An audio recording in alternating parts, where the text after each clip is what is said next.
Today I'm taking a hand saw. This one's my favorite, a 26-inch Stanley with all my patrons' names on it. And recording it a bunch of times to make a new track for a Beatles classic. I once had a girl, or should I say, she won't let me. Hey, it's Brigid Kaelin. Welcome to my channel of weird, wild, wonderful musical fun, and sometimes art, and sometimes, honestly, whatever I get up to. I used to think I had to niche down, but you know what? I'm just gonna do me because I'm over 40 and I don't care anymore. Also, the world's on fire, so I just wanna make art. So yesterday I was looking through my YouTube channel. I was looking at old videos I've had because I've had this channel forever. Look at this video from 17 years ago. But I never really thought to post regularly on YouTube because I guess I thought that was kind of cringe, and I would think that people were just trying to get attention. And I don't know, probably half the viewers here think I'm trying to get attention. I'm not. I'm trying to get watch hours right now, I'll tell you honestly, because I'm sick and tired of them putting ads on my videos like they've done for 15 years or whatever. Probably not that long, but a long time, and not giving me a cut of it. I stopped making art because I was really irritated, and I was like, I'm not going to post on there. Well, that has been not very self-serving because I am going insane with the lack of art. The music industry is totally turned upside down in that what is the point of even releasing a song? And so I've just been like, honestly, artistically constipated. Does that make sense? Like I have all these ideas and no exit strategy for them. So I've decided, screw it. I'm just going to post on my YouTube channel whatever art I feel like doing in the moment. I'm not going to get worried about my Patreon. I used to think I had to have something completely special just for them. And I will when I'm doing it this way. That way I can kind of like withhold stuff just for patrons because I'm actually making, instead of trying to think that I had to make like the most amazing, perfect, mastered, absolutely studio quality product. I'm just going to make art. So today, what am I doing? I was finding these YouTube videos and I found one that I hadn't posted because I think I'd posted it just for patrons. And what I did, I noticed the date, it was October of 2020. Well, in October of 2020, I had a double mastectomy. I am almost to my 5-year point, yes. I had a wonderful friend named Scott send me a 49 key keyboard from M Audio. I shouldn't say that name because they don't give me any money, but I'll post a link below because I do love it anyway. So I was bedridden. I had terrible infections. I had a whole bunch of problems. I was basically in bed for like a year and I wasn't able to make art like I wanted to, but I had this keyboard controller. And apparently, and honestly, I have zero memory of doing this because I guess I was on Percocet. I took isolated vocals of the Beatles and played like harpsichord arrangements underneath them and instead. Why? I don't know. But I found out last night. I hit publish. You may have seen that on my page. Anyway, welcome to my chaotic world where today I decided to find more Beatles isolated vocals and this time put a musical saw down to it. So I've got the isolated vocals here. Where are they? Yeah, and then I decided to just start recording. And I've taken this and I've recorded 3 tracks so far of saw. I think I'm gonna do one more just for fun. I kind of want to put percussion on it too, but I also kind of want, oh, I know, maybe I'll do entirely non-musical instruments, like found objects, like I did last summer for the Shakespeare project. Yes, this is what I'll do. All right.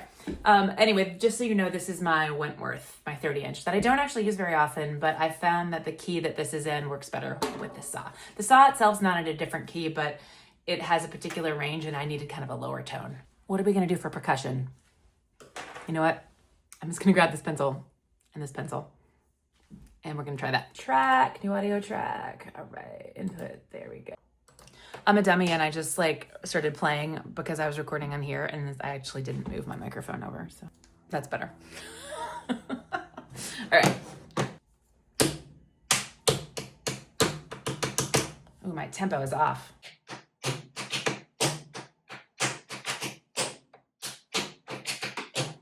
That part's annoying. There's a part in here where there's like an extra beat and a half that's driving me nuts. I gotta mix it still. What's bugging me now is there's no low end. Obviously, there's a lot of treble. Found a bass drum. Maybe this end.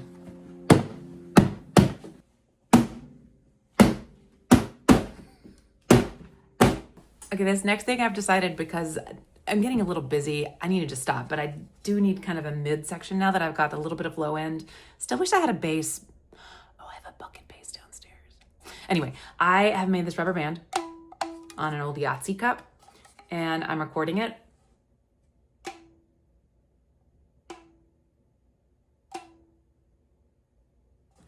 And then I'm gonna pitch correct it to different pitches and then play a guitar part. Yeah. Anyway, this is fun. I'm a little too lazy to go downstairs and get my bucket bass. So I'm actually gonna take the rubber band and I'm gonna pitch correct it down to the bass note. Okay, I did the thing with the rubber bands and I dropped the pitch, but then I realized my son actually, my 13-year-old, made dinner for me. So I stopped my work and went downstairs, had dinner. So while I was down there, oops, I hit the ceiling. I grabbed my bucket bass, an old used bass string on top of a bucket with some wood attached. So I'm gonna add that. The audio 1 is the vocals. Audio 7 is, oh, that's the rubber bands. I should label it. There you go, rubber bands. And then we have pencils, bass drum, bass, and then 3 tracks of saw. Should we have a listen? I wanted a girl, or should I say, she won't let me. She showed me her room, isn't it good, Norwegian. She asked me to stay and she told me to sit anywhere. So I looked around and I noticed there wasn't a chair. I sat on the road, biding my time, drinking her wine. We talked until 2, and then she said, it's time to bed. She told me she worked in the morning and started to laugh. I told her I didn't and crawled up to sleep in the bath. And when I awoke, I was alone as her before. So I lit the fire, isn't it good, Norwegian boy? Thanks for hanging out. I'm Brigid Kaelin, and I super appreciate the likes and subscribes and shares and the watch hours. Stick around, and I'll be up to some other crazy art next week.